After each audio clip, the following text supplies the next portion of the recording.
Jireenyi amaanaadha. Ilaamee ilma namaa qalbiin na caqasi. Jireenyi amaanaadha cimsii waltin isi. Fiignee tabbabayuuf waliin tollaa bari. Jireenyi amaanaadha karaa isa sirrii. Jireenyi amaanaadha sirritti hubadhu. Amaanaan galfataa kunuunsi eeggadhu. Kanaaf obbolaa koo galfata keessan kunuunsaa. Jireenyi amaanaadha qabadhaamee cimsaa. Jireenya amaanaadha akka darbu dhalootatti kunuunsuun dirqama hunduma keenyatti. Wurtuu hundee haqaa daandiin inni sirrii. Jireenya amaanaadha waliin tiksaa firri. Ilaamee yaa nama wantan siif dhaamu. Jireenya amaanaadha hin tuffatin namuu. Bishaan lubbuun qabnee kan lafarra yaa'u. Umriin ilma namaas bakka takkan taa'u. Rabbitti iyyadhu ol qabi sagalee. Isatu yoo hundaa siif tahaa dagalee. Jireenya addunyaa isiinuu qormaata san darbuuf obsatu furmaata. Yaa nama kaayyoo qabu. Miila kaayyoof deeme jalli ni buuqqachaa'a. Dabee karaarraa maqu galma gaheetin taa'a. Miila qullaa yoo deemte mul'ata kee ilaaltee. Cirtee bira tarata gaalenis yoo si sakaalte. Karaan kaayyoo dheeratus abdii hin kutachiisu.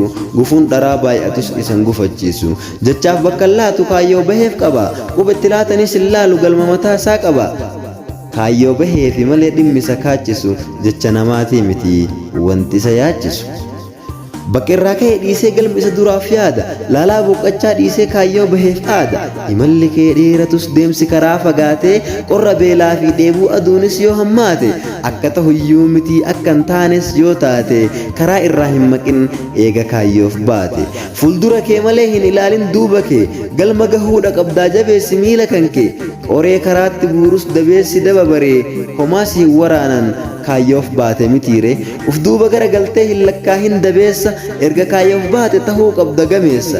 Miiluma kee kanatu burxiyyaaras balaliisa.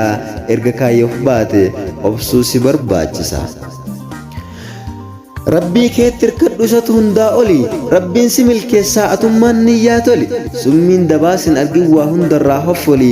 Umriin kee haa dheeratu balaa hundarraa ooli. Jabaadhu jabaa namaa kafaltee aarsaa qaalii. Akka tulluu mul'adhu Kilimanjaaroo caali. Dabdee karaarraa maqin hamaa fi gaarii laali. Baatee karaatti nafin miila milkiitiin gali. Galatoomi Aadam yaa mucaa qaxalee. Situ as nu dhaabe nuuf tahee dagalee. Dhalootaaf waa kaayuuf mataa gadi qabdee. Manatti ol galtee akka waan dadhabdee. Osoo bashannanuu dandeettu hiriyoota tee waliin ciikii tafeete harka qabdee. Dhalootaaf jetteetiin yeroo kan kee dhabde. Baga keenya taate baga nuuf dadhabde. Baga keenya taate baga nuuf dadhabde. Galatoomaa. Maqaan koo an Shukrii Ahmadiin jedhama. Kan inni irraa barreesse mana barumsaa Akuu School of American English Training Center.